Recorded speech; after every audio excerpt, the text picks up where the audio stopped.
Hi y'all, what's up y'all? How everybody doing? Shout out to the y'all gang in the chat with their thumbs jack. Hey man, I gotta shoot a disclaimer. Fair use, education purpose use only. All rights, image, and music clip belong to their prospective owner, and we do not claim ownership. This live is just just to show you this what I'm learning. When it come what Kanika showed me, it's showing me if we all think when it comes to Kanika it's a ritual and stuff and it was a murder and everybody was involved, they've been doing this for a while. But you know what? This just live breaking news, you know what I'm talking about, just to keep everybody entertained. Until then, y'all stay tuned. It's just a live video broadcast exposing the Illuminati.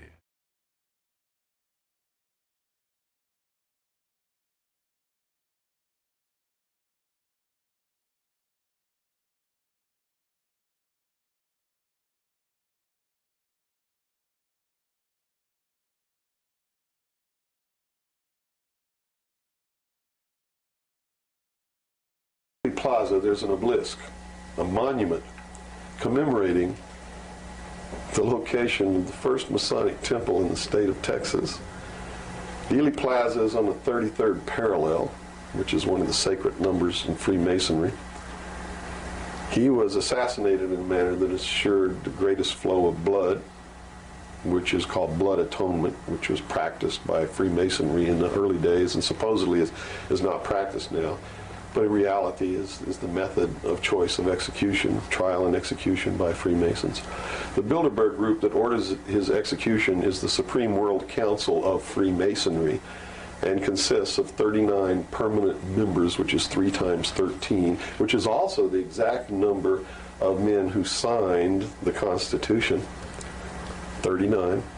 You see, our forefathers were also members of this secret group, and this country was founded to bring about the New World Order. And it's all in the Great Seal of the United States, which was, and that the design of the Great Seal was made law in 1782. It's just absolutely incredible that the American people don't understand that groups of men don't get together and meet in secret and take blood oaths which say that they can be cut open and their heart ripped out of their body and their intestines scattered over the floor if they talk about the secrets. That's not a benevolent fraternity. That's a dangerous group of men. Grown men don't play games like that. They're serious. It's the secret societies who are bringing about the New World Order. They're the ones who killed John F. Kennedy. There's nothing wrong with our Constitution or our Bill of Rights. But Americans are going to be convinced that our government sucks. And that's what all this stuff is all about. So at the beginning, the founders of this country actually did create what was I guess you could say, an above-board good government basis for a good government. Yes. They gave us every tool to ensure the success. But it was an experiment, you see, because man had always claimed that he could rule himself, but had never been allowed to do that. Even in ancient Rome, they call it a democracy. The man didn't rule himself. He was ruled by other people who made man think he was ruling himself. But the truth was, a Roman centurion could march down the street and grab anybody they wanted to and make you do whatever they wanted to, or just execute you on the spot. And that was the truth of the matter. Those weren't free people.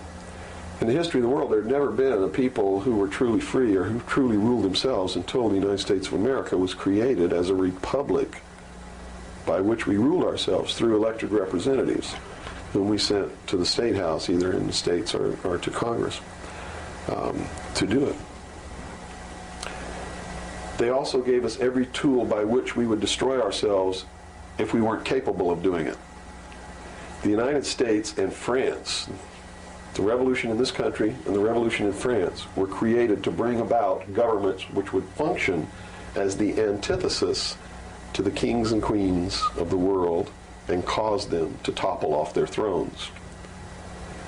It also gave man a chance to prove once and for all whether he could rule himself or not. And if he could, fine. That would be the New World Order. If he couldn't, They built the tools into the Constitution to allow them to take it away from us. And those tools are the creation of the federal democracy within the boundaries of Washington, D.C., and the right to contract, through which, if we were irresponsible, we would contract to receive rights from that federal democracy and thus, in return, give up our freedom. And that's exactly what's happening. It's exactly what we've done. John F. Kennedy was short-circuiting the New World Order. He had ordered the printing of constitutional money, United States notes, which would have destroyed the Federal Reserve, which is not an agency of the United States government. It's a private corporation owned and operated by the world bankers, controlled by the Illuminati. And its purpose was to destroy the middle class in this country and thus our economy, and throw us at the mercy of the New World Order. And we see this unfolding now. You see it unfolding now. You are seeing, and I predicted this well in advance, you are seeing the destruction of the economy of the United States. And it will continue. It will not get better. It's downhill from here on out. Unless we nationalize the Federal Reserve, lock up the criminals who own it, cancel the debt, which will then bankrupt the Illuminati, which is exactly what we ought to do, print constitutional money, which cannot be usurped, which cannot lead to our destruction, and go back to what we're supposed to do, and quit contracting for benefits. We're escaping from the laws of nature, and there's a terrible consequence for that. Mm-hmm. Terrible consequence. We have to function within the laws of nature. You can't contract for somebody else to keep you alive. You have to be responsible within your life to keep yourself alive. Mm-hmm. And if you can't do it, then you have to die. That's the law of nature. You see.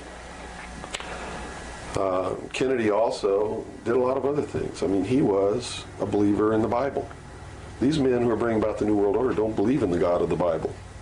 They believe in the God of light, Lucifer, the angel of light, who was flung down to the earth and became the Lord of the world. That's their God. That's why everything they do goes against what people know to be the right thing to do.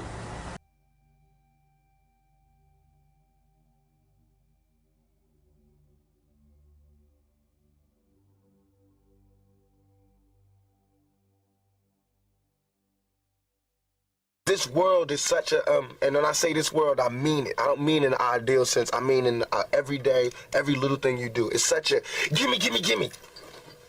Everybody back off. You know, everybody's like, you taught that from school, everywhere. Big business, you want to be successful, you want to be like Trump, gimme, gimme, gimme, push, push, push, push, step, step, step, crush, crush, crush. That's how it all is, and it's like, nobody ever stopped. Just, you know, I feel like, instead of us just being like, slavery's bad, slavery's down, bad whitey, bad whitey. I mean, all right, let's stop that. And everybody's smart enough to know that, I mean, we've been slighted. And we want ours. And I don't mean by like ours, 40 acres and a mule, because we're past that. But we need help. I mean, for us to be on our own 2 feet, us meaning youth or us meaning black people, whatever you want to take it for us to be on our own 2 feet, we do need help. Because we have been here. We have been a good friend. If you want to make it a relationship type thing, we have been there, and now we deserve our payback. It's like you got a friend that you don't never look out for. You know, you dressed up in jewels. Now America's got jewels, and they paid and everything, and they lending money to everybody except us. And it's like, you know, everybody need a little help on their way to being, you know, self-reliant. You know what I'm saying? That's the whole thing about the album, about the Special Olympics. Everybody need a little something and they to be independent. No independent person just grew up and was born independent. You worked and you learned teamwork and you learned cooperation and unity and struggle, and then you became independent. And we have to teach that and instill that. And why is it that they want to do that? I mean, if this is truly a melting pot in the country where we care about it, and Lady Liberty got a hand like this, she really loves us, then we really need to be like that. And it needs to be the black kids. If there's a white person who got money, then he need to help them. He need to help black kids, Mexican kids, Korean kids, whatever. But it needs to be real. And it need to be before we all die, and then you say, oh, I made a mistake. We should have gave them some money. We really should have helped these folks. It's going to be too late. You know what I'm saying? And then that's when you got to pay your own karma. And that's when God make you punish. When God punishes you. Because I feel like, you know, It's too much money here. I mean, nobody should be hitting lotto for 36 million and we got people starving in the streets. That is not idealistic, that's just real. That is just stupid. There's no way Michael Jackson should have, or whoever Jackson, should have $1,000,000 billion and then there's people starving. There's no way. There's no way that these people should own planes and their people don't have houses, apartments.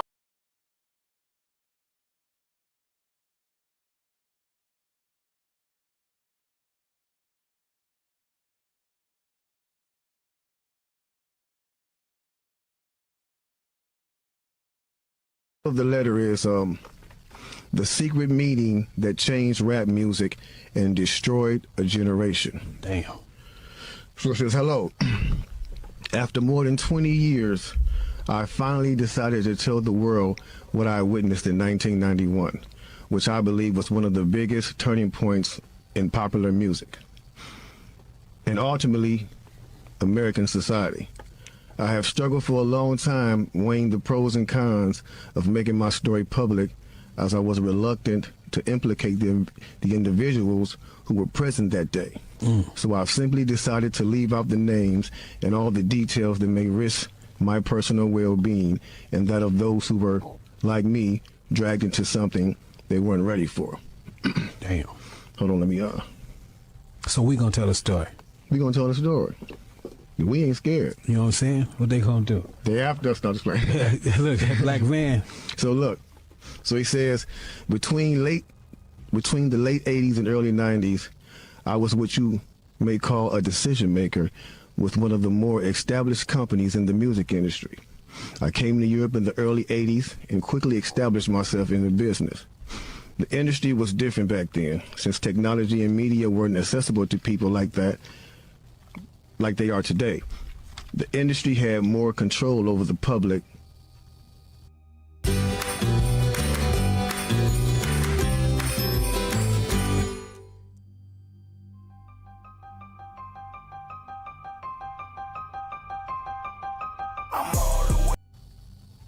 and had the means to influence them any way it wanted. Right.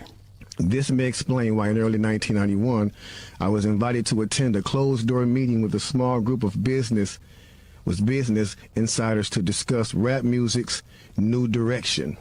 Rap music's new direction. Yeah. Little did I know we would be asked to participate in one of the most unethical and destructive business practices ever seen. Crazy. So this was the meeting.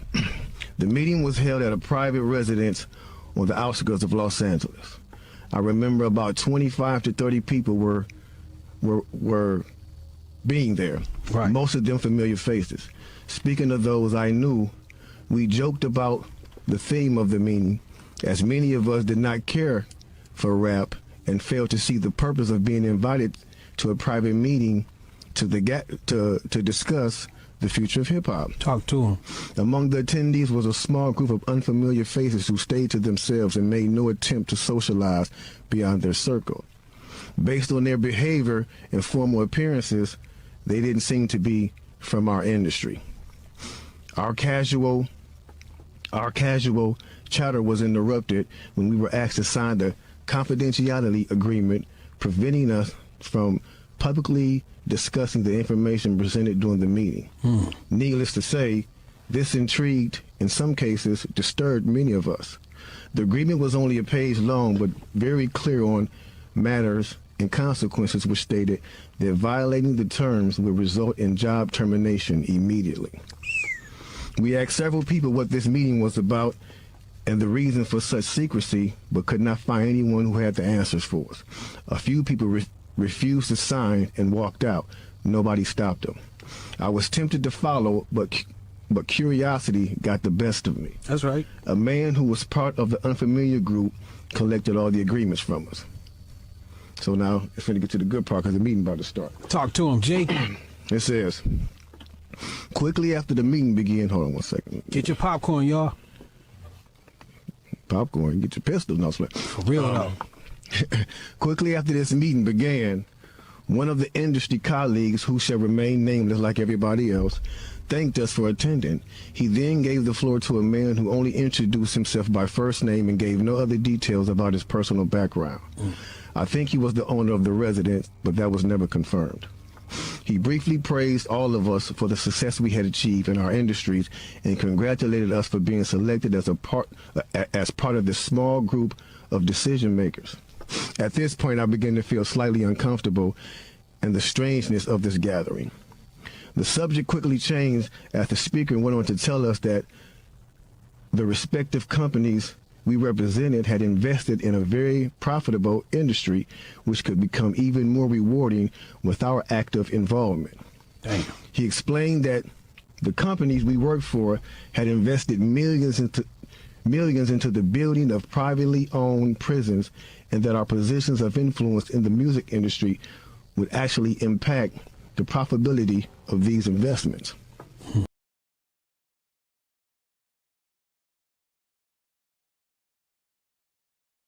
Who benefits and profits off our bickering in our division? You know, it's like follow the money. I don't know their names, Bill, but if you follow the money, you go high enough, you start to see, okay, you know, this is an industry. Okay, let's take rap music. Let's take it.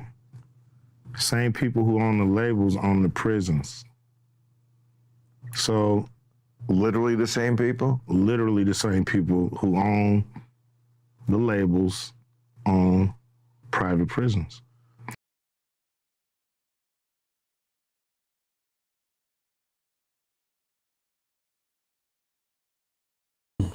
We worked for had invested millions into the building of privately owned prisons, and that our positions of influence in the music industry would actually impact the profitability of these investments. Then he says, I remember many of us in the group immediately looking at each other in awe and confusion.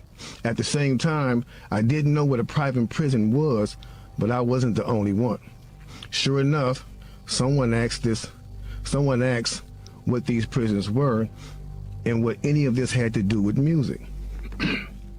We were told that these prisons were built by privately owned companies who receive funding from the government based on the number of inmates. The more inmates, the more the government would pay these prisons. It was also made clear to us that since these prisons are privately owned, as they become publicly traded, we'd be able to buy shares. Most of us were taken back by this. Again, a couple of people asked what this had to do with us. At this point, my industry colleague who had first opened the meeting took the floor again and answered our questions. He told us that since our employees had become silent investors in this prison business, it was now in their interest to make sure that these prisons remain filled. Our job would be to help make this happen by making music which promote criminal behavior, rap being the music of choice.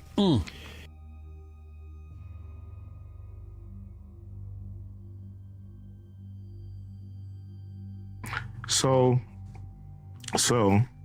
prisons, industry. Okay, let's take rap music. Let's take it. Same people who own the labels own the prisons. So, literally the same people? Literally the same people who own the labels own private prisons. So, you know, it seems really kind of suspicious, if you want to say that word, that, you know, the records that come out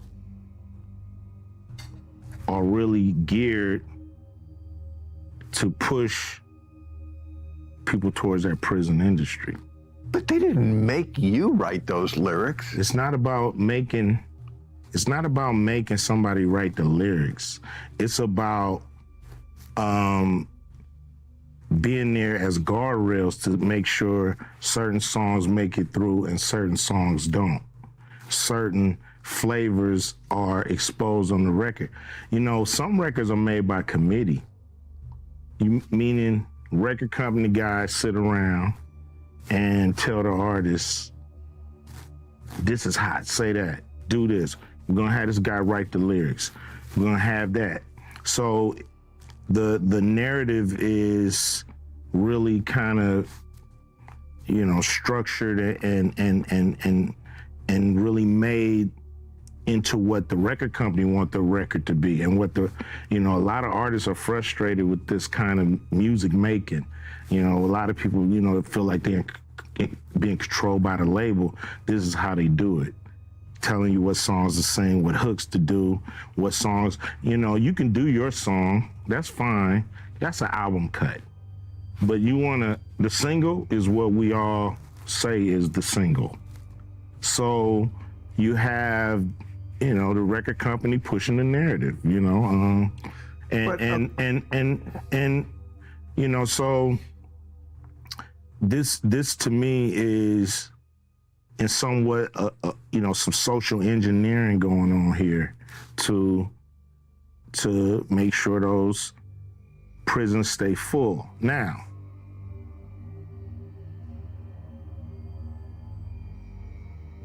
he assured us that this would be a great situation for us because rap music was becoming an increasingly profitable market for our companies, and as employees, we'd also be able to buy stocks in these prisons. Immediately, silence came over the room. You could have heard a pin drop. I remember looking around to make sure I wasn't dreaming and saw half of the people with dropped jaws. My daze was interrupted when someone shouted, "Is this a fucking joke?" At this point, things became chaotic. Right. Two of the men who were part of the unfamiliar group grabbed the man who shouted and attempted to remove him from the house. A few of us, myself included, tried to intervene. One of them pulled out a gun, and we all backed off. Hey, can I just say this? Now, I grew up in this area. How many people that grew up in this area? Thumb me up if you grew up in this area when you first heard of Bone Thugs humming this song. I'm talking about riding in the car, hot as hell, goddamn it, on a sunny day in the big body.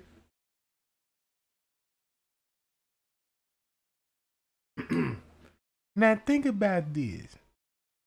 Back in those days, rappers just weren't just really just going to jail then. You know. But the record company had a plan for years in advance. Ain't this show you that, like, damn, 20 years later, a rapper got to have a rap sheet now. It's got to be cool to go to the jail, serve time, and get out. Everybody gonna praise you.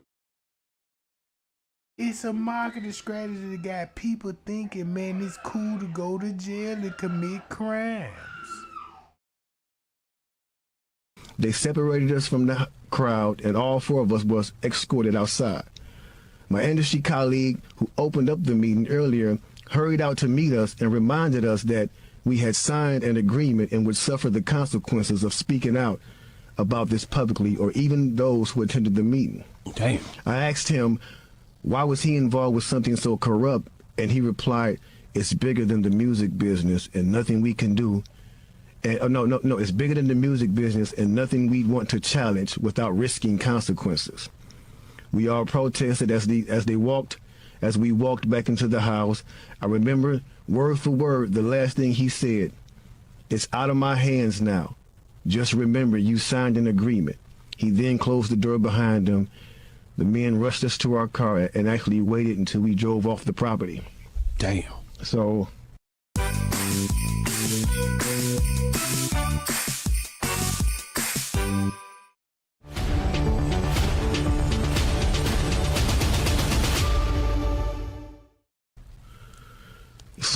this meeting, bro. Now that's a lot for a meeting right there. Oh yeah, definitely. You know, and this person later on, he said, you know, this person actually ended up leaving the music industry after this happened. With a few years after this, he ended up leaving the music industry. Okay. So when you think about the 90s, think about P. Diddy and Jay-Z and them. Them the ones that was investing in the private prison company, and guess now you see how they took over the music game and blackballed everybody else and forced that music. Forced P. Diddy music. Ain't P. Diddy ain't known for no goddamn hits, and when he make songs, the man corny as fuck. And then when you think about the Tupac, cause look, you got to look at it. This is gonna be after the Tupac and all this. So when you think about all the conspiracy theories, yeah, do this make sense? And we living it right today. So when he tell everybody like, look, these people came to us and said they got a plan to market our prison and keep these cells filled. Ain't that's what happened 20 years later? You can't tell the YNs that no more. Man, no YNs feel like, man, I got to go to jail to get my clout up. I gotta pop me a nigga, get my clout up, cause when I get out of jail, boy, I'm finna be on and popping. I mean, I was young, listening to Bone Thugs and Harmony. Check this out. Look at that. How old you was when you first heard of Bone Thugs? Once you heard of Bone Thugs, look at the music. Think about that time frame when Bone Thugs was high. Go look back at that when it was the #1 chart and look at all the records and who they were competing with. At that time, we young, we don't know none of this shit that Bone Thugs got the hottest record, then you got these labels, you know, P. Diddy with these major corporations, and you know what I'm saying? Now they gotta throw a big meat. Come on, bro.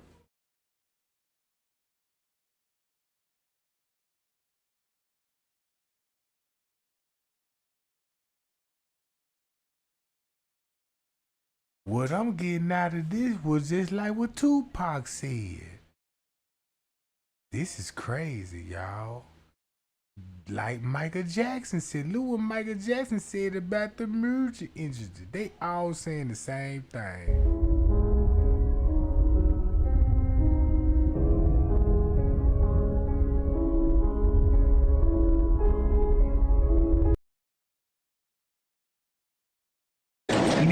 It created so much joy for the world.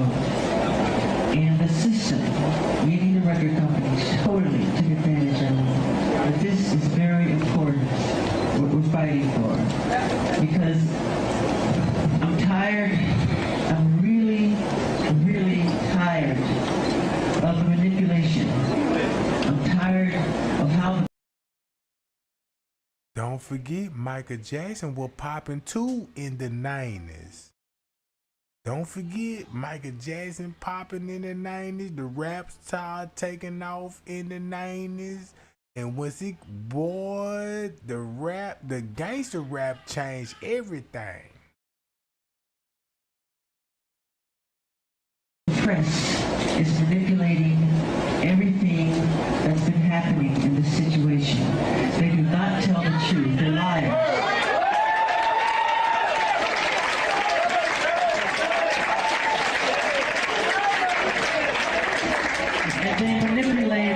They manipulate our history books. The history books are not true. It's a lie.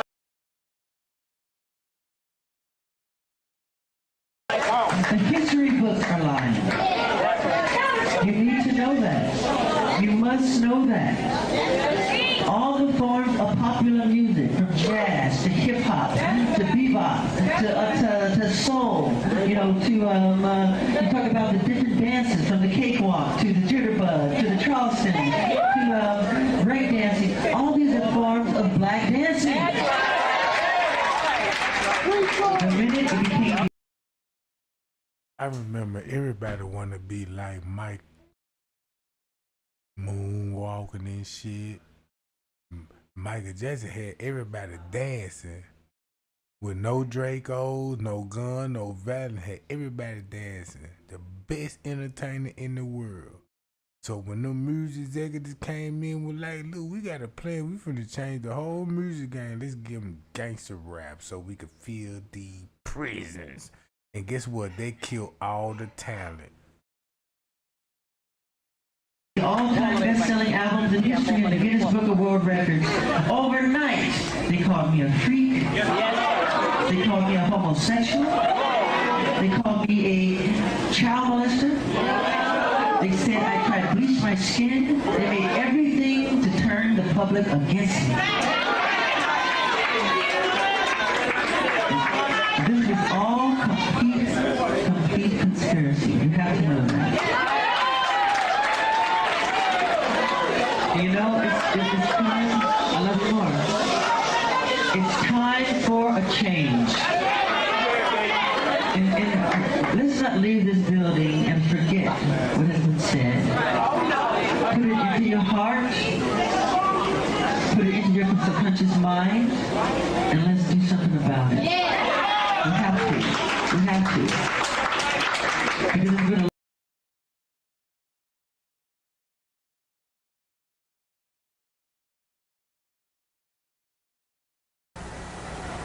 They believed that man was held prisoner by a vindictive, cruel God named Jehovah in the Garden of Eden. And that Lucifer, through his agent Satan, set man free from the bonds of ignorance to which he was chained to the Garden of Eden, and thus brought the gift of intellect, wisdom, to man, and thus is the true benevolent God. And man, with his intellect and his wisdom and his knowledge, will create technology which will elevate man to the position of God. And all this is allegorical. Don't take the story literally, you see, because it's all allegorical. They believe that intellect, reason, is the light, is the true God, is what makes man God. And I'm not going to debate the right or wrongness of that, because who the hell knows. But I can tell you that they pervert whatever it is that might be divine about their philosophy by becoming what they profess to destroy. To destroy, yes. And so in their zeal to bring about the New World Order, they destroyed the political will of the nation when they assassinated John F. Kennedy, which has furthered their goals because it made a lot of people feel so helpless. Just like Charlie Kirk. Just like Charlie Kirk. Man, if you've been following that Charlie Kirk right, man, you know, some point of time Charlie Kirk had a change of heart. That's why they had to assassinate him. You see what I'm saying? And look who would have positioning to do that. Look who in office. Look, man, I was young listening to this stuff when this stuff came out. I ain't understand none of this stuff, because my mind ain't into this type of stuff. I'm into the streets, trying to be violent, gang activity, all this. But once you get older and find out what's going on, shit get interesting. Now you see why,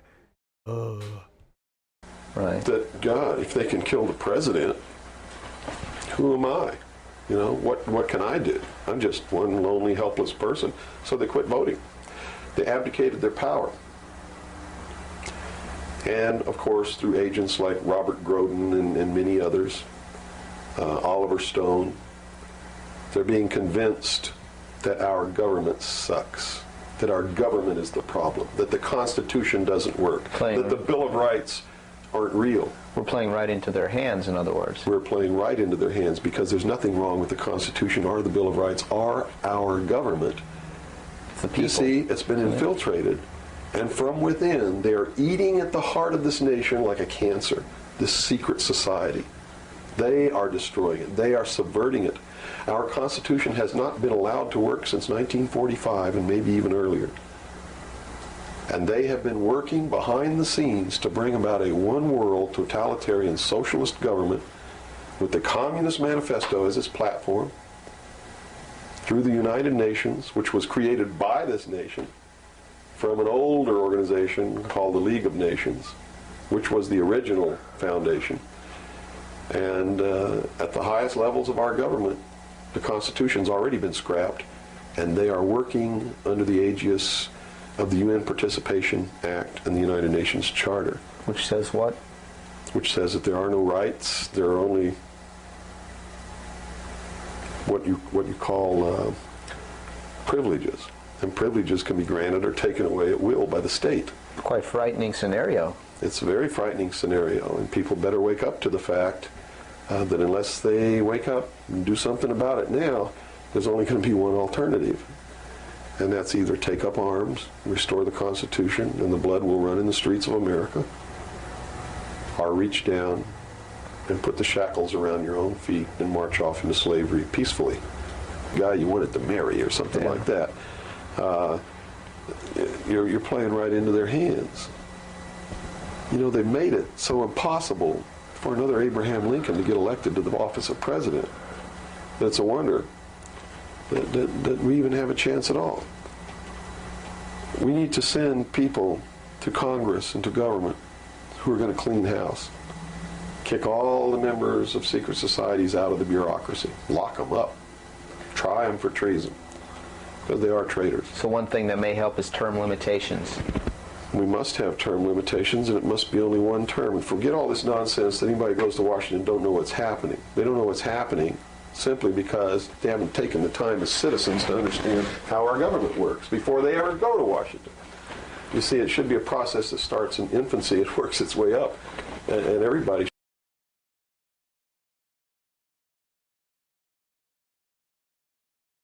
apartments, shacks, drawers, pants. We say to people that say, well, they earned it. Now you go out and you're earning it. If they earned it, then I think that's good, and I think that they deserve it. But even if you earned it, you still owe. Because look at me, I don't have that mega money, but I feel guilty walking by somebody. I got to give them some mail. And if I know I got $3,000 in my pocket, I feel like it's wrong to give that person a quarter or $1. It's wrong. Only you know what you got in your pocket. And that's wrong. No matter what they do, if they take it and drink it, they take it and drink it. But, I mean, you got. You understand? And we all know how hard it is, and it's not about if you good or you bad.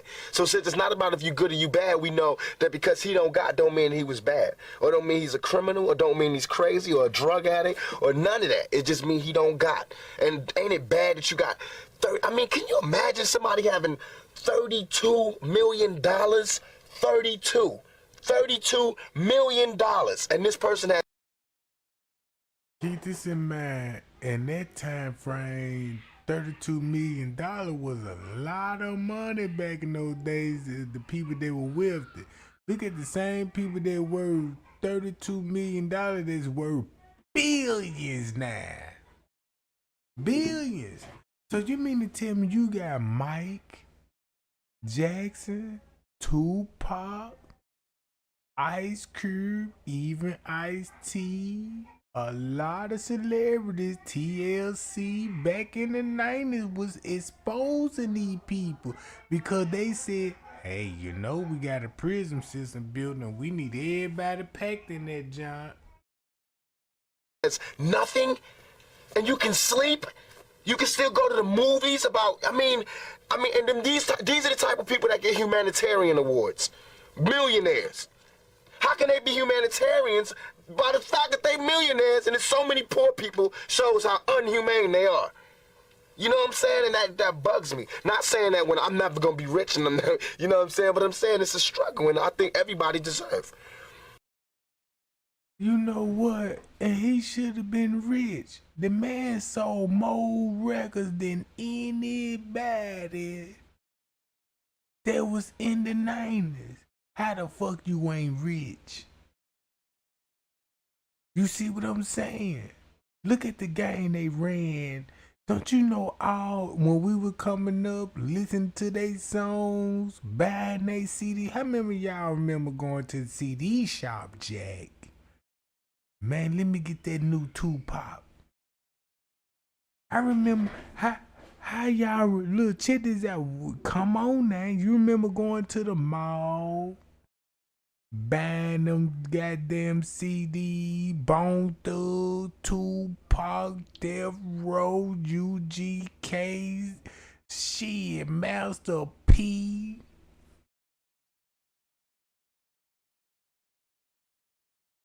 Man, we was out going and buying that shit, and the whole time the record label was getting rich, but fucking the artists out the money.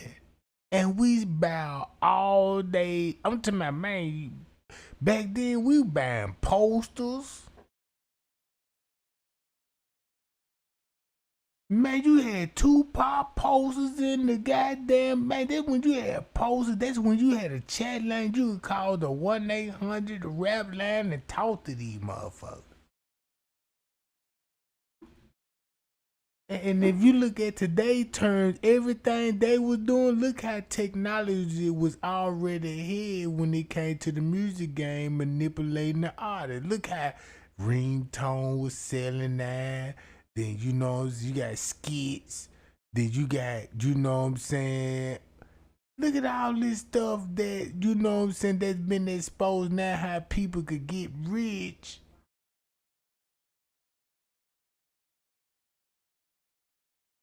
It's crazy that we was young. That's why they said we need the youth. Cause if you just check this out, if you is a rich person and you got an agenda, be like, I want to change the world. How would you change the world? Get them rappers. Once you get them rappers and control them, you got to control their words. Cause the instrument, like the bass, the hi-hats, you know what I'm saying, when it comes to the chords and all that sound good. But the real instrument is the fucking voice. You don't need no drums and you don't need no goddamn drums and cymbals and shit when you speak like this, do you? And I think there's a way to pay these people. I think there is a way. It just takes to be revolutionary. And it takes to do something out of the ordinary. You know what I'm saying? Like, I think that if we just said, okay, I got an idea. No more porno buildings, you know what I'm saying? Let's build houses. Or no more polo games. Let's build houses for poor people. You know what I'm saying? Or, look, okay, I know you're rich. I know you got $40 billion, but can you just keep it to one house? You only need one house. And if you only got 2 kids, can you just keep it to 2 rooms? I mean, why have 52 rooms and you know there's somebody with no room? It just don't make sense to me. It don't. And then these people celebrate Christmas. They got big trees, huge trees, all the little trimmings. Everybody got gifts, and then somebody's starving. When I did my research, that's what Christmas is all about, to keep the poor starving. The poor is the one that breaks their back to put the gift up under the tree. Guess who is the star? Guess who the real star is? See what I'm talking about? Man, my mind so woke when it come to this stuff, bro. Cause check this out. That's why that man is a legend, because the man was the first one. Everything that he was talking about, guess who he was beefing with? P. Diddy. If P. Diddy is in cahoots with these people, want to build private industries and jails and all of this and promote this music, ain't that's what P. Diddy been doing all his life? He set up Sean, Bad Boy, you know what I'm talking about? And look what happened to him. And then he got off on the murder charge, and he had J-Lo with, you know the story. So I'm just saying, like, as I go back in time, this is what they call back in the future. Cause when you go back in the future, you ain't gotta do nothing, just play a video back in the future. You know what I'm talking about? Back in the past, like, damn, this is what time traveling is. This the real true Chinatown. It ain't like that the white man, like, you got to step in the time machine and all this and press a button, and next thing you know, you get a frequency, you know, and now the real frequencies is in the goddamn internet that you pay for every month. That's your frequency.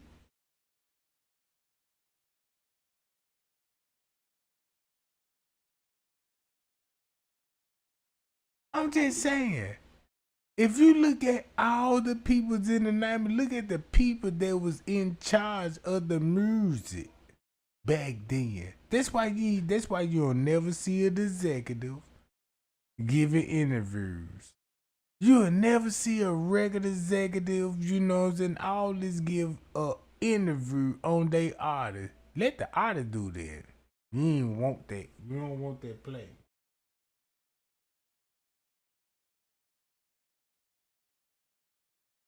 Oh look, now check this out now. Tupac died in the 90s. Look, if you look at it like this here in the 90s, well, today, y'all know how we living there today. Now we kind of heal.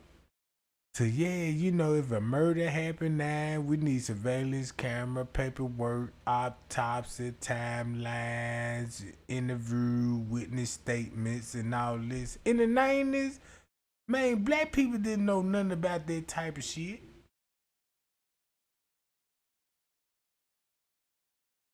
What? Tupac got killed? Let's wait till the autopsy. It wasn't no YouTube back then. It wasn't no, you know what I'm saying, people could, you know what I'm saying, show video. It was nothing that white people had control of the news outlet at the time. Think about that.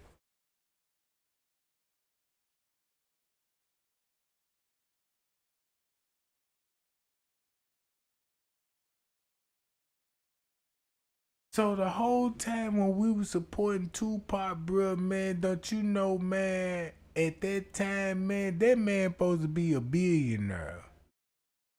He supposed to be the Michael Jordan in the music game. Cause he was one artist that outdid Bad Boy. Check this out. If you go back to the 90s, look who had control of the music game. Look at all the artists that you would listen to in the 90s. Man, we would listen to mostly P. Diddy music. Mary J. Blige, you know what I'm saying? Biggie, you know, look at all the artists that P. Diddy had in the 90s with Tupac rapping.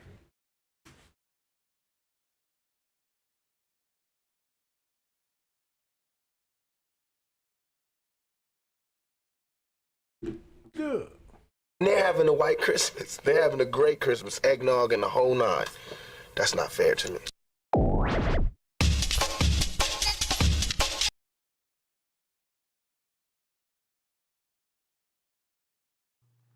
There's a lot of dots to connect to make that happen. But I'm just giving you a broad example of how people at the top can manipulate what's going on with the people who are bickering and fighting. I just gave you a music example, but there's examples of race. Can I cross-examine this theory? Of course you can cross-examine, of course. Of course. I know. And I appreciate that. Yeah. Okay. So if your theory is that the prison industrial complex, and I agree, that's an abomination. Start off with there. Prison I've done editorials on this on my show. Prison is one of those things that should not be in private hands. Yes. Along with healthcare, a few other things that are like, you know. Look how many rappers that's locked up right now, and everybody gotta go. This will make the hottest rapper in the world, Police Records, just to see is he a snitch. Man, that's crazy. Look how many people falling for this shit, bruh. Man, look, I fell for this shit. You fell for this shit. Everybody fell for this shit because we all sing along, going to work in the morning, afternoon, night, listen to these music, have baby by these music, all this shit, bro.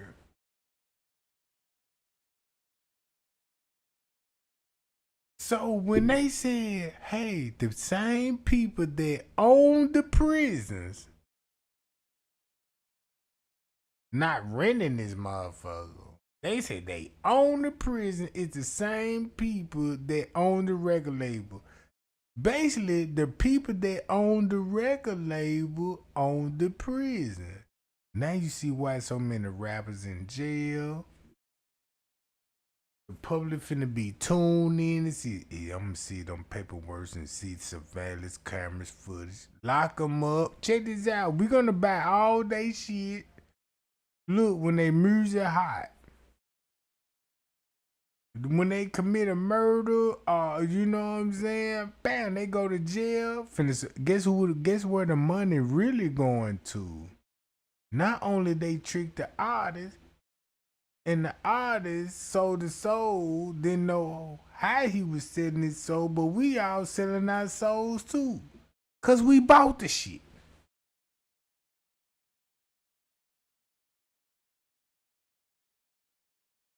The shit that I found out, man, I was like, man, you want the devil or God right now, bro? You want the devil or God? Cause you can't come to the God, you can't come to Jesus, bro. With trap music.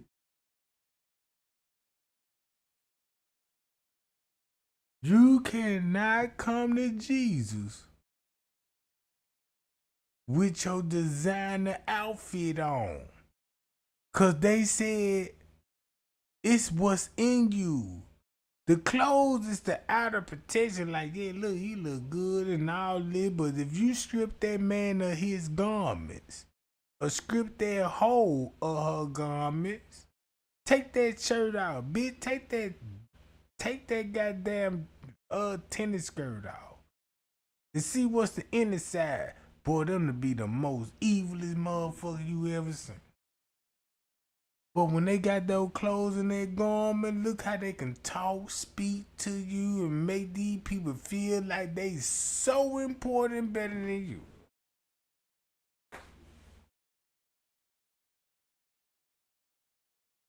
Man, this shit is crazy. That's why it's in the Bible. They were like, man, if you put this is like, you don't even need no designer on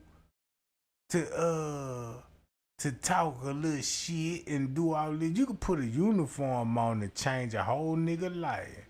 Put a uniform with a badge on that mother. Shit.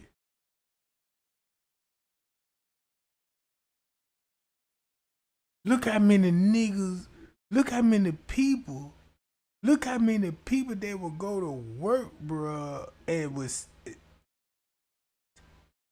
Do anybody got that one co-worker? And y'all just say you work at a restaurant and you just a dishwasher. And you got this nigga, he a dishwasher. And he trying to tell you about your job like he a supervisor or something. And when they put the white shirt on him, look how that one white shirt with that nigga finna harass. I seen a nigga get promoted and flip the whole game. Man, I'm like, man, I used to smoke the weed with you at the dumpster. Nigga, I remember, but what is now you get promoted, now you snitching on me. Wait till we clock out. Some ass finna get whooped. Since you sitting up here talking about some ass, yeah, Tregang, make sure though meat seasoned and tenderized. All right, I'm gonna tenderize your ass after 4 o'clock. Cause that's when I clock out, bitch. And you know it, so you know where to meet me at. So ain't no more talking. Jump in the ring and put your mouthpiece in. Cause I'm finna knock all your motherfucking teeth out. Look. The good part of socialism. They should not be run by people for profit. I agree with you. Yes. I did not know about this connection to the music industry, that it's the exact same people. if by that you mean that the people who run the record companies may have stock in prisons, private prisons, that's possible because they all have stock. I mean, do they actually like Monday, Tuesday go to work as a record company executive and Wednesday through Friday go to work at the prisons? No. No. Okay, so if of course they're not actually running the labels. They have things. financial interest in it. They have financial interest. Okay, so if they have Let me add this in there. If you peep the game, if the record companies is owning the prison system and you got the politicians, right, in cahoots with the rappers and entertainment, look, if you look at the plan, they own business plan. We're talking about we're gonna own the prisons and all this, and we're gonna put the rappers. You putting the rappers in jail, but y'all so corrupt that you got to put your own in jail. And then look, when it come to Donald Trump, if they don't put him in jail, look how the people, same people that own, man, this shit make a whole lot of sense to me, bruh. So the whole time, when I was growing up looking at Donald Trump, I ain't never seen a racist bone in Donald Trump's body. When the first time I seen Donald Trump at Mike Tyson fights, that's when I first seen Donald Trump at Mike Tyson fights. That's when you had entertaining news. Y'all remember the old... Let's take it all the way back to the paparazzi when they were taking pictures out there, man. 1,000 of them in front of the hotel door.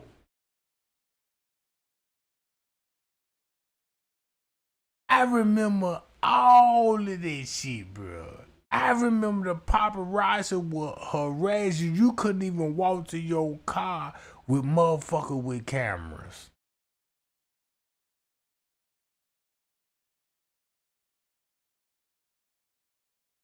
Man, I remember entertaining news. Y'all name some of those news back in the days, you know what I'm saying, in the 80s or the 90s, you know what I'm saying?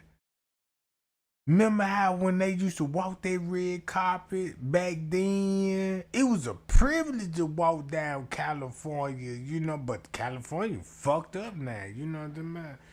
Man, that mother so drug infested, bro. If you look at Skid Row is where they look. It's the most.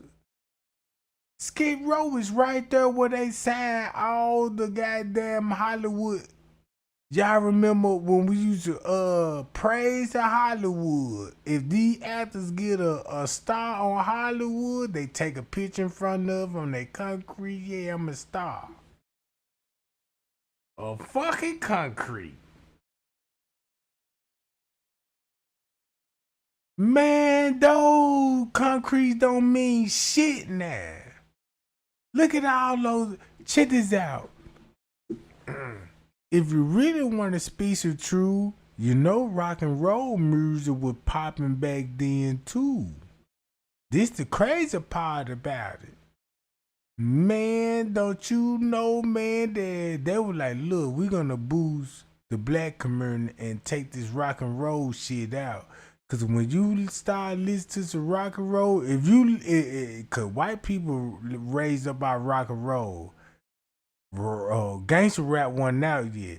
Look what rock and roll lyrics was. Man, them folk were talking about drugs, money, guns, massacre shootings, and raping, and pedophilia, and all types of shit. If you don't believe me, go to Kids, go to Aerosmith, go to all these motherfuckers. You know what I'm saying? I remember MTV, bro. MTV that was the video that everybody, man, look, everybody watched MTV. Rock and roll music. Man, them folk had a rock and roll channel in their household. And we would listen to that shit. Cause rock and roll was country music. Back then, that's where you get the blues from. They ain't did nothing but just pitched it up.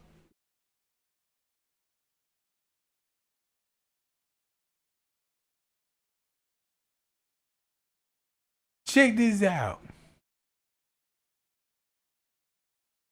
If you look at what I look at now in today's life, that's why they don't want you to grow your hair out.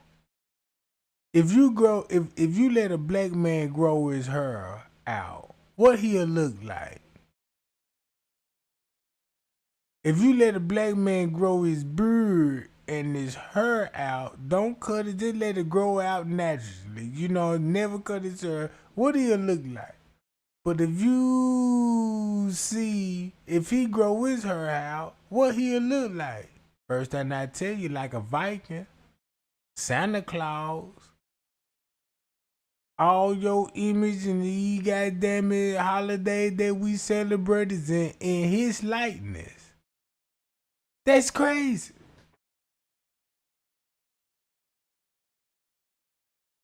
That's crazy, bro. So now look, when it comes to the police force, when it comes to a white police officer, he gonna be clean cut and shaved. Like this. When it comes to an undercover, boy, that boy got a big beard, Afghanistan beard. I'm just saying, bro.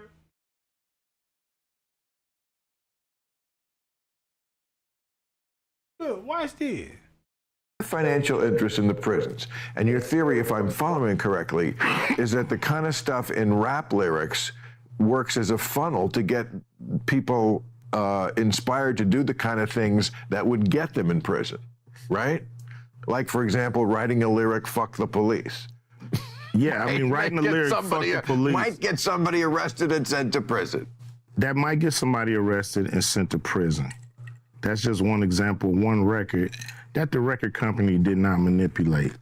You know, that's pure artistry. Right. But I've seen labels. I've worked with artists. Did they manipulate you? No. I'm an independent artist. Always have been. I started off on independent labels. So how were you able to avoid this trap that so many others fell in? What did you do right? I wouldn't let an A&R asshole. Man, y'all see how that white boy put Ice Cube in his play? He said, what did you put out that was right? Listen. Avoid this trap that so many others fell in. What did you do right? What did you do right?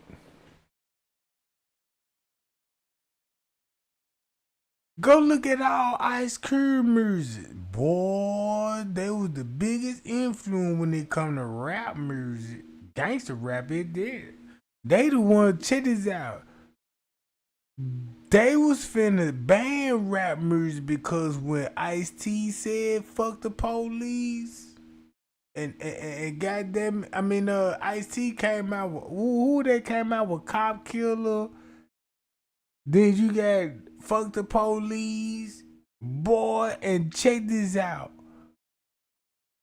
Them words is bigger than the instrument. And back then, we like, fuck the police, all this old shit. And next thing you know, them rap game is able to change the game and turn to say, fuck the police till we informers now. Yeah, bitch, you know what I'm saying? Man, they're not them motherfuckers informers, bruh.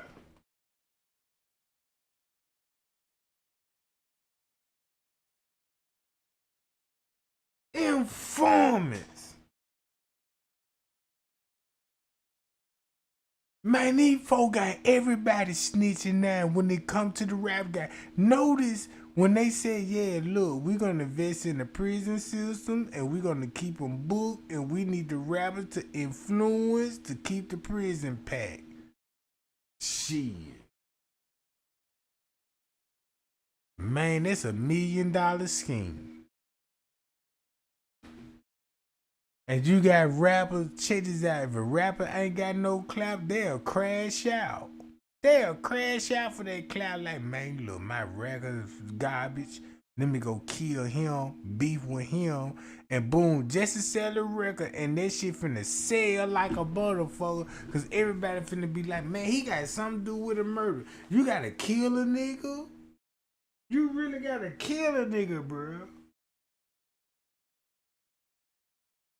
You got to kill a nigga just for you to put some garbage ass music out there.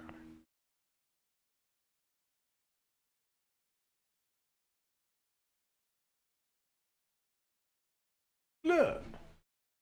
I wouldn't let an A&R asshole in my studio. Like, you're not fucking coming in here telling me how to make a record. Right. I'm come from the heart. I'm gonna do what I feel.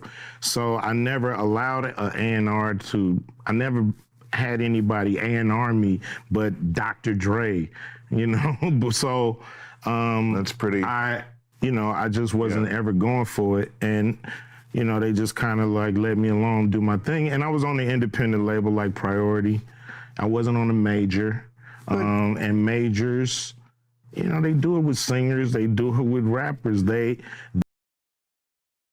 So this is what I think I know. If them white folks said, yeah, we gonna finna promote the prison system and get the rappers to promote violence and the prison system to go to jail, make it look cool.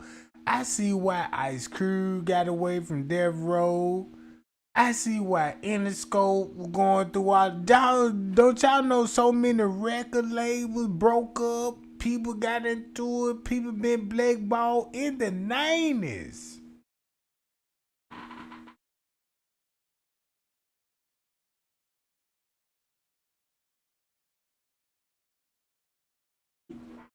And check this out.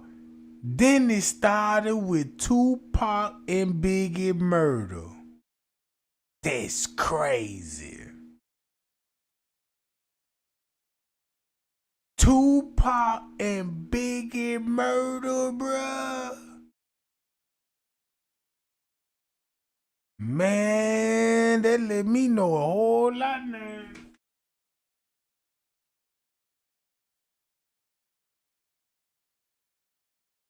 They have a lot to say in what's the finished product. Isn't it always the case anywhere in show business, but okay, let's just talk music, where the people who are the most talented and are making money, therefore, for the label, of course you get to,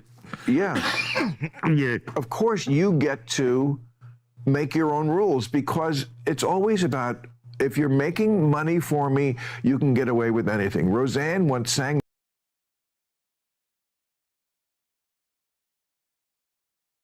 And he'd say he just, like, over the years he just felt guilty, because he said as he sat back and he watched these plans come to a reality over 2 decades, he sat back and was like, wow, they really pulled it off. Yeah. They really pulled this off. He was like, they were told not to sign any more political rappers, any more rappers that had messages in their music. No positivity. It was all to be gangster rap music that they. And check this out. And if you look at when music, when in the 90s, it was like party music. You could play in your house, people dance to it, skate to it, you know what I'm saying, cook to it, make love to it, all of that, bro. If you look at the music back in the days, bro, that's why they call it soul music, bro, because guess what, how we was, we man, we got rhythm, bro. We got rhythm. We not dancing to the beat. We got all of this shit. And them folk were like, man, look, we can't make these folk make these type of love songs no more. You ain't finna hear no another Al Green no more. You ain't finna hear no another Whitney Houston. You ain't finna hear no another goddamn it Patti LaBelle and some goddamn it Shy Listed Michael Jackson. You ain't finna get none of that shit no more, bro. You just finna get none but negativity when it comes to the music game. Every female artist got to show ass, titties. They ain't singing like Whitney Houston.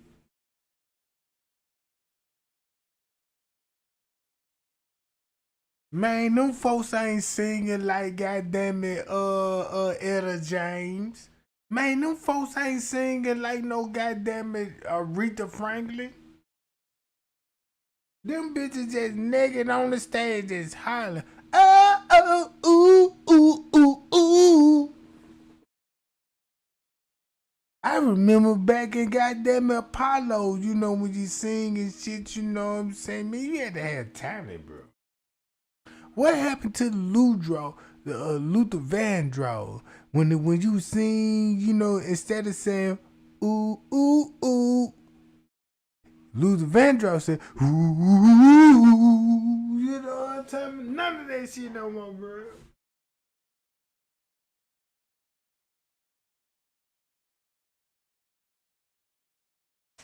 Look at all and check this out. And check this out. Every music that we heard from the 90s, these people weren't even 18. That was the crazy part about it. That was the blind side about it. Cause man, in the 90s, you was a teen, wasn't it? I know what I'm talking about. Or a little older, or you know what I'm talking about. But when they come back to the 90s, when they go back to the 90s, look at all the child, them the biggest child stars singing grown folks music and shit.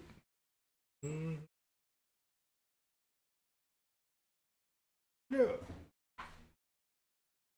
Promoted and put out. So if you wonder where And this Brand was Nubians before went, us. if you wonder where Brand Nubians went, where Pro Righteous Teachers went, where Public Enemy went, where KRS-One went, and all sorts of groups like that that was talking, Yeah. even Queen Latifah and Moni Love and those, you know what I'm saying? Everybody. It's a back door. Yeah, anything that was harmless, fun rap, you know, anything that had a message in it had to go. Yeah, that's You know why what if I'm you saying? even notice though, not And we even talk about that all the time. even be brief with it, you know what I'm saying? Those charms that came out like maybe 1988, 89, the African charms, those they lasted for about 2 years and they disappeared real quick, you know what I'm saying? Yeah, definitely, Quickly. definitely. Now, after reading all this, you know, it actually made me feel a few different ways. The first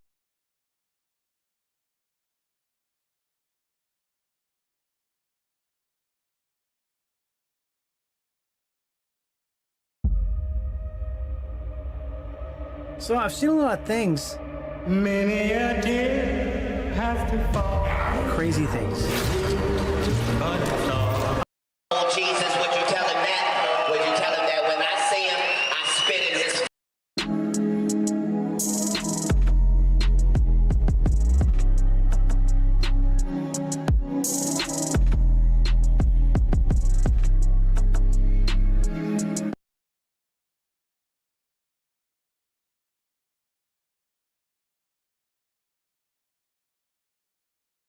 I don't dress at all. You can interrogate me with torture, nigga. I won't confess at all. I'll just keep on crying, keep on sobbing. Ask me any question, my head'll keep on popping.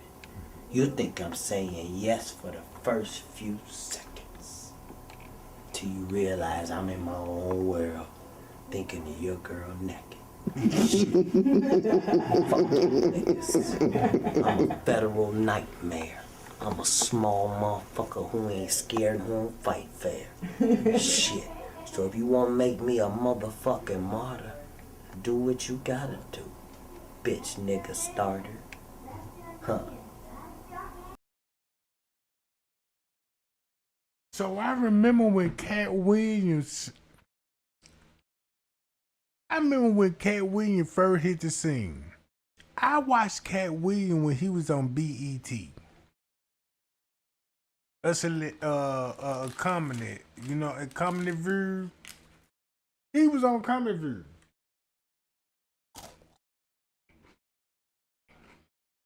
This in the 90s. He was Cat in the Hat. He was a good comedian. So when he landed those roles, When he landed on roads and when he got those stand-up comedies and all of that old shit, look who he would be beefing with. Look who he would be beefing with. P. Diddy the whole time.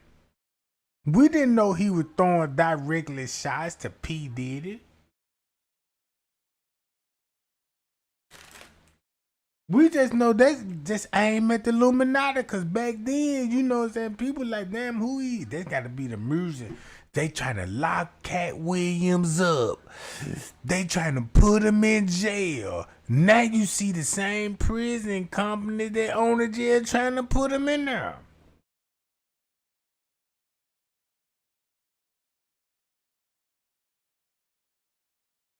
No wonder DMX was in jail and trying to expose the Illuminati, and look who he was signed up under. P. Diddy. If you look at every artist that want to expose the Illuminati, look who they were signed up under and dealing with. P. Diddy, and he was just a middleman to the big people.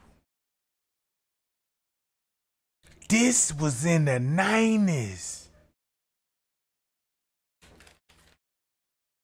This in the 90s. So when you in this generation be like, man, I ain't never heard this shit before, boy, you got a wake and call now. First emotion I felt was shocked, because I was definitely taken back by this, just knowing the level of evil that's involved by even thinking of a plan like this. You know what I'm saying? The second emotion I felt was anger. Anger because it's not enough for them to exploit our culture and make all the money off of it. Mm-hmm. Because let's keep it real, the industry has never been favorable towards the artists. Never. But they're going to go beyond the artists to get the artist to influence and lure in the consumer, which they knew at the time were mainly minorities. Yep. In other words, keep promoting gangster rap so that the youngsters will be influenced by them, which in turn will incite them to want to act like them, and it's a very good chance they'll end up in their prison. Yeah. So they're getting paid twice. They're getting paid from the artists they signing, and then they're getting paid from the people that these artists influence that goes to prison trying to be like these artists. Yeah. And so, boom, that's why when these artists get locked up and shit, guess how much money they finna generate by when you start watching the trials. Yeah, you gotta keep up with the court dates, all that shit now. You see what I'm saying?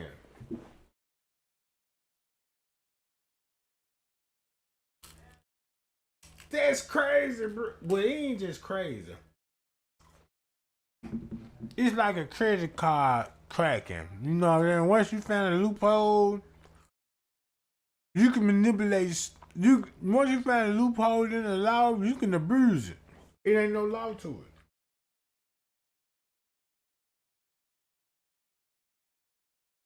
Look. What's happening, Puff? I'll be back to you if JD ain't had enough. Yeah? Jermaine Dupri, king of the pedophiles, if you ask me, baby. Shit. Jermaine Dupri, small as a child. If I was fucking Janet, she'd already have a child. If I was fucking your bitch, she'd have a permanent smile. I'm a real G, nigga. I got permanent style. Shit. I don't fuck with you fuck faces. You grown-ass niggas with gap teeth that need braces. Fucking rappers with hairlines. They gonna fuck with me and try to compare lines. Just meet me somewhere, nigga, let's compare mine. I mean, let's go somewhere and compare nines. Shit, fucking with Cat. It ain't my fucking fault you ain't visit the brat. Huh? Nigga, you should visit a Gap. Nah. I'm fucked up for even mentioning that. Man, I seen Cat Williams in real life. When I seen Cat Williams in real life, man, my whole guy. When I seen Cat Williams in real life, I thought this nigga was at least gonna be like about 6 feet.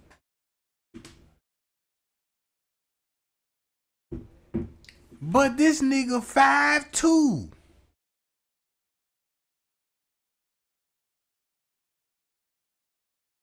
Bruh, this nigga like 5'2". I'm talking about a small ass nigga, bruh. I seen DMX. I thought DMX was gonna be like 6 feet, cause you know DMX was physically built. Man, that nigga 5'4". Some shit like that. Small, cause when I seen them at the club, I'm like, damn, that nigga look. Everybody knows, you know, when you go to a club and shit, you know, you on ground level, but the stage gonna be off the ground a couple of feet, and I'm still taller than nigga. I said, man, this a fucking midget. It's a goddamn midget, man.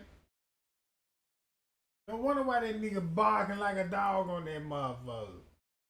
Cause that fucked me and my niggas up, cause we was like, damn, we ain't no DMX with that goddamn small, bro. He just a short cocker ass nigga. That's why Cat Williams was out there fighting with that little boy. Y'all seen that Cat Williams fight? And Cat out there with them kids and shit and fighting with a kid. I'm like, what the fuck he doing?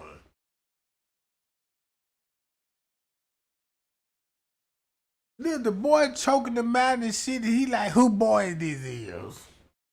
Who's your daddy? Like, you want to... Wait a minute.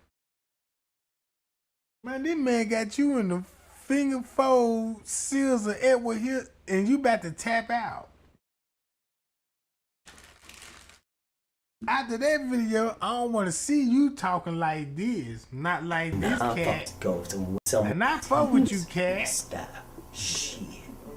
I don't fuck with you fuck faces. You see, that's before that little boy choked his ass out.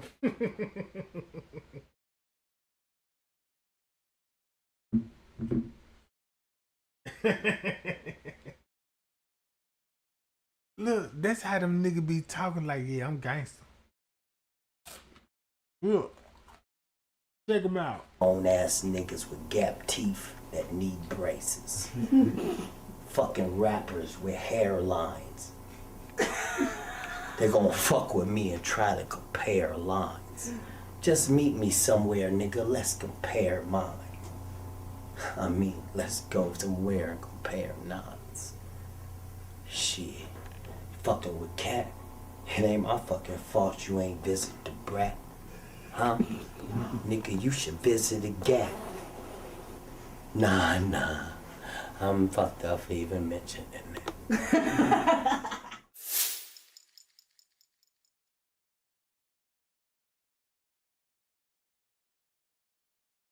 So when I go back to the old video, it make a lot of sense to me what happened to Chris Cross. Y'all remember all those one hit wonder that come from the little boy love songs? Man, look, check this out. I would listen to some old love songs. I was like, damn, I forgot all about these little boys here. Cause what was them boys' name? They weren't immature. You know what I'm saying? They won Bell Bill DeVoe. It was the little boys, bro. Man, what's them little boys' name? They had a cold love song. They was something like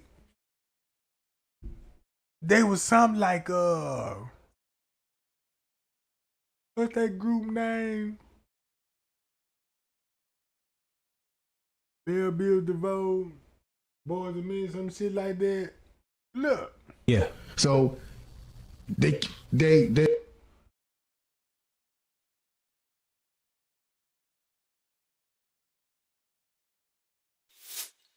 Chris Kelly Kelly, one half of the famous rap duo Criss Cross, died yesterday. The 34-year-old was found unresponsive in his house in southwest Fulton County. Kelly was rushed to Atlanta Medical Center, where he was pronounced dead a few hours later. Fulton County police say it appears to be a drug overdose. An autopsy is scheduled. Criss Cross's most famous song, Jump, was released in 1992.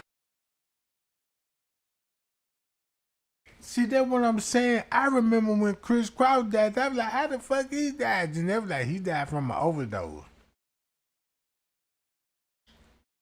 Back then, you can get away with this shit. Oh, man, we ain't know he fucked off. But in our today's term, who drugged him? Who was with him? Look who he signed to. Shit. I remember when that was like, I remember when Criss Cross was hot and popping, and they disappeared for a while. And popped back up on the scene, and we was like, damn, what's up with y'all? You know what I'm saying? Because you bald head and shit. Because we was like, damn, you. That was unnormal for a young man to be bald head already. So he was like, he had cancer and shit. I don't believe that was cancer. I'm seeing all the game now.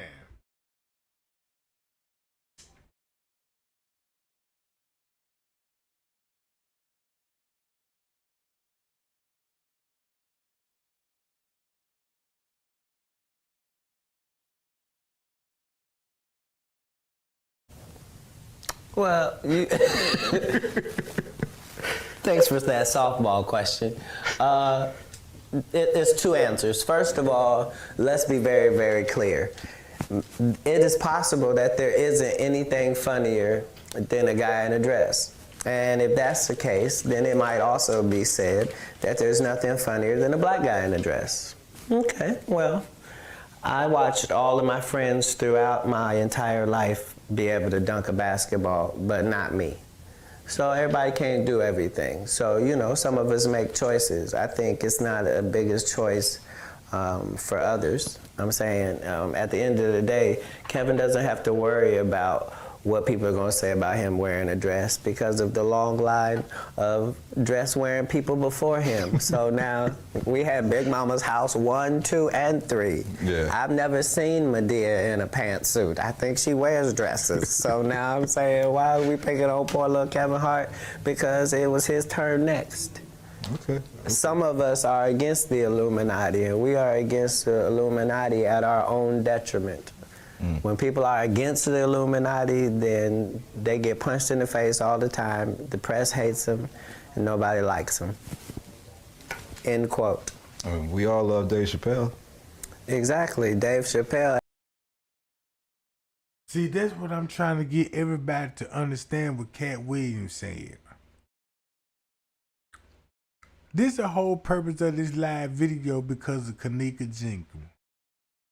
When I found out her family's a part of the Illuminati, I'm like, well, wait a minute. How would Kanika and her family be a part of the Illuminati? I just know they gangsters. I know they gang members in. How would they be a part of the Illuminati? It wouldn't make sense when you try to preach it to the public like, yeah. The public ain't going to grasp that. But they can grasp it if you mention Lil Durk, all the other rappers at that time frame in 2017. Put it like this here.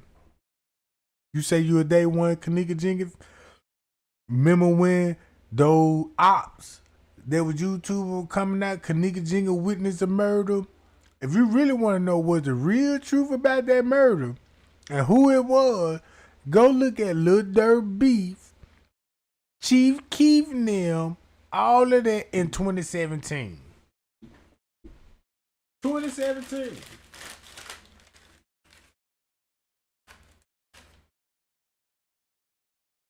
2017. Once you look at all the beef, you'll be like, damn. Chicago built different. Check this out.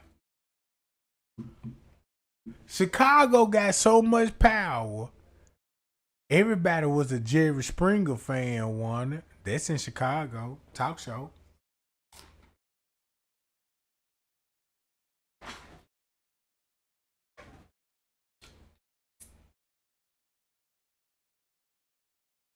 When it comes to Chicago, look at the history what they taught you in school about Chicago. I remember they taught us a lot about school about Chicago. Slavery, you know what I'm talking about?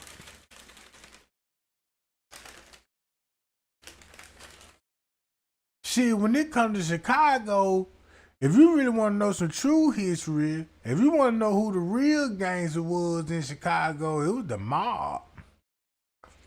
The Jews. Not old block.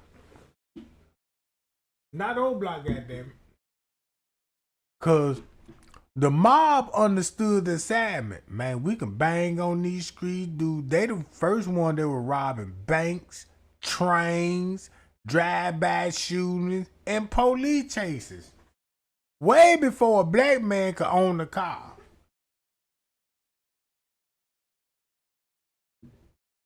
Shit, they even taught you in school about goddamn Billy the Kid.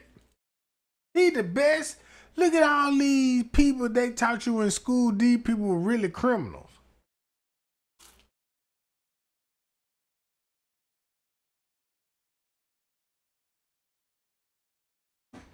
These people really criminal, bank robbing.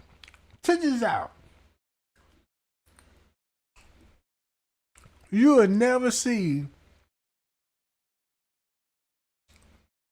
a goddamn mob movie, right? Like you would see a hood movie. When it comes to a mob movie, guess what the mob do? They'll show you, yeah, we were raised up out the street from the slums just like the black people would. We got some money. Shit, what we did, we bought the block. And once we bought the block, we put restaurants in the block. We put laundromats, all the tie shops, all of this shit back in the community. Bought the block, got in the real estate, boom, then got in the trucking company. Bam! Build the community. Boom! Then that was like, damn, see, we gonna give the drug to the black man. Bam! Man, no, boy.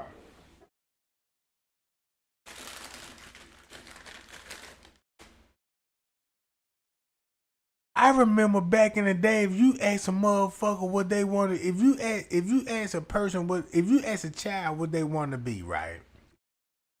Back in the 70s, early 80s. Look what they said they wanted to be. When nobody tell me I want to be a rapper or an actor. None of this shit. None of this shit, bro.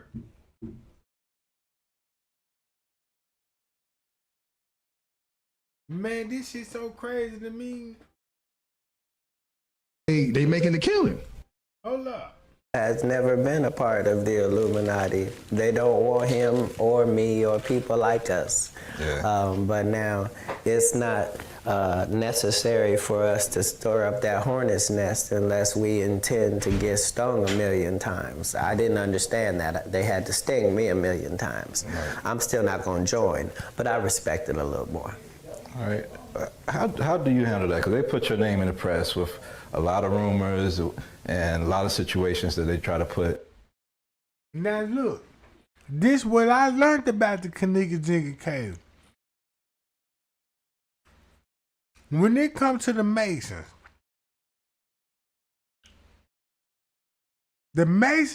you can track the Masons all the way back in the book of Genesis. In the book of Genesis, it'll tell you how Freemasonry got started by building the Tower of Babylon. So Freemason been around a long time before the Illuminati. The Illuminati just came in existence between 1700s. That's when the Illuminati was formed. So don't get it confused when you think about Illuminati and Freemason. It's the same. They not the same, but they in the same group. It's just like you got a GD and a blood. In these games, you got GD here in the GD game, you got blood in GD, you got a blood in the game. They can both join an organization, and you know what I'm saying? Like, look, you know what I'm saying? You GD, I'm blood, you know what I'm saying? But when it comes to our religion, we brothers.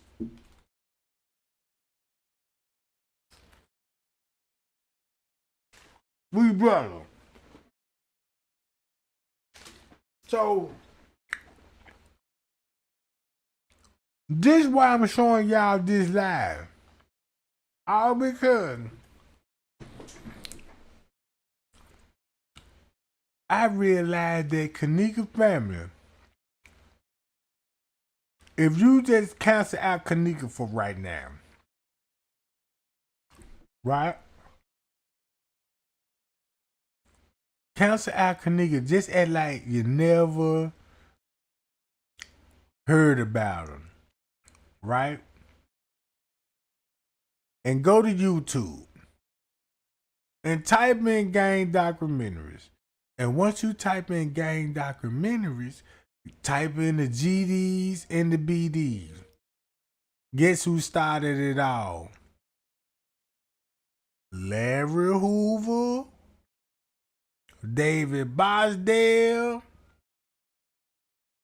and Miss Teresa's uncle, Johnny Martin. You can't mention GDs, you can't mention BDs without Johnny Martin, and that would be Miss Teresa's daddy.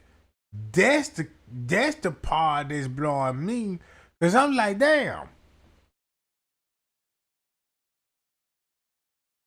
That's the part that blowing me, because I'm like, damn, you know, I'm in this gang life shit. You know what I'm saying? When I'm young, I'm in this gang life shit. Anybody know that's in the gang? You could be GD, Vilo, whatever the case may be. You gonna know this. Like, damn. When it comes to the GDs and the gang, you know, I ain't no Miss Teresa, you know what I'm saying? You got to mention Miss Teresa's name in there, but you did never hear her names in these documents. But you heard of her family member.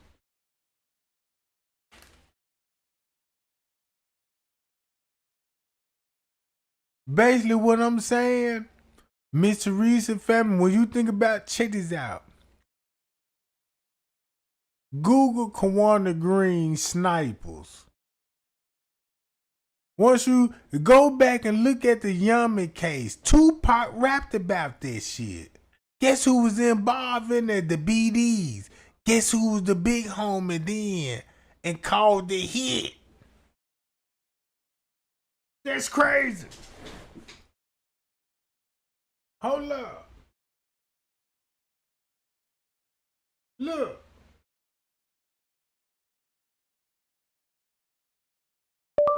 Lil Yummy.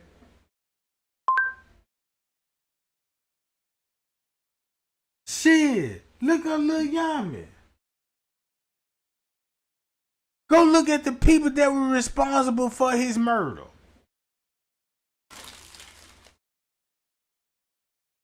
This the same picture Tupac had. Look, Tupac had. I didn't even know who Lil Yummy was.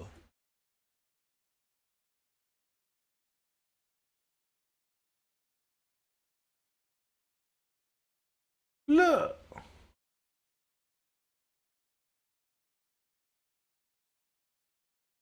And look who all popping up.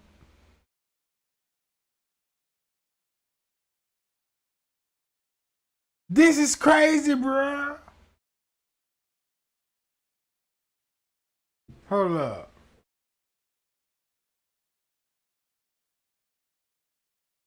You know he gonna know he from Chicago.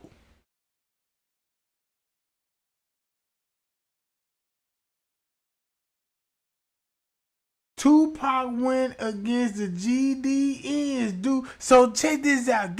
Man, look, dude, would this make a lot of sense if I show y'all this shit? Hold up.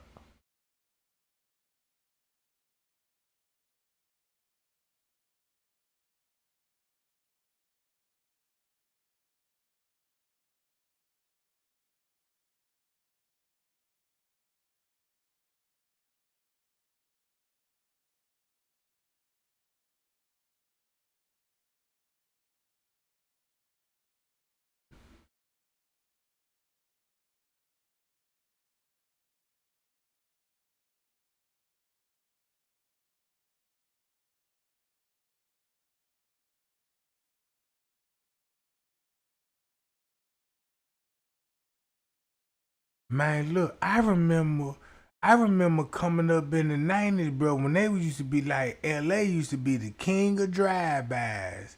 Man, look, LA used to be the king of drive-bys. Why you don't hear nothing about LA and drive-bys no more? You see mostly drive-bys world. In Chicago alone.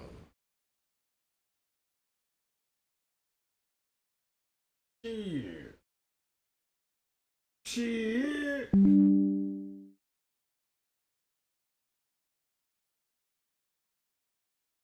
Man, look, gang. Check this out. Man, I just want to show y'all some real live news type shit. Cause when it comes to Bill Clinton, ooh wee. Now you finna see the drug trade was heavily. Look who was the president at the time. That explains why the drug game was so, man, look, this would be the biggest. If you think about Frank, that's why the Hollywood give you black role model when it comes to the drug game.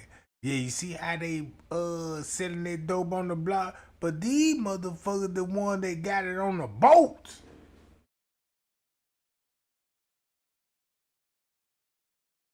These the motherfuckers got clearances, security clearances to bring this shit in. These people got control of the military, all this shit. These the big drug boys. Yeah, these the big dope boys. Yeah, them big dope boys. Matter of fact, I'm gonna go live first thing tomorrow, y'all. First thing I'm gonna go live just to expose this. You got to learn this shit. You gonna have to learn this shit, cause you're gonna be like, well, look, these motherfuckers been playing us the whole fucking time. That's why they need to spy on your phone, your TV, cause they can't never tell you a lie if they ain't close to your goddamn it. Look, man, them folk got to look, this how these black people act, this how they behave. Oh, they like instruments. Let me go in there and play a saxophone for these goddamn bastards. Bum, bum, bum, bum, bum, bum. Next thing you know, we hooping and hollering. Man, they go to white boys. I remember when he was first finna get elected president, they were like, yeah, he finna be the first black president. They called him the first black president, all because he was for the black community. Now I see why you for the black community. You pump that dope in our system. Shit. But yeah, hi y'all. I'm gonna get on that battle here, gang. Tregang, love y'all, man. Y'all be cool and y'all be safe. And I'm gonna go live same time tomorrow. So y'all stay tuned, Jack. Cause I got some video that I wanna put together, right? I got video that I'm put together. I told y'all I'm gonna make this my news channel. You know what I'm saying? It's gonna be my broadcast channel, so y'all know what's going on. But yeah, I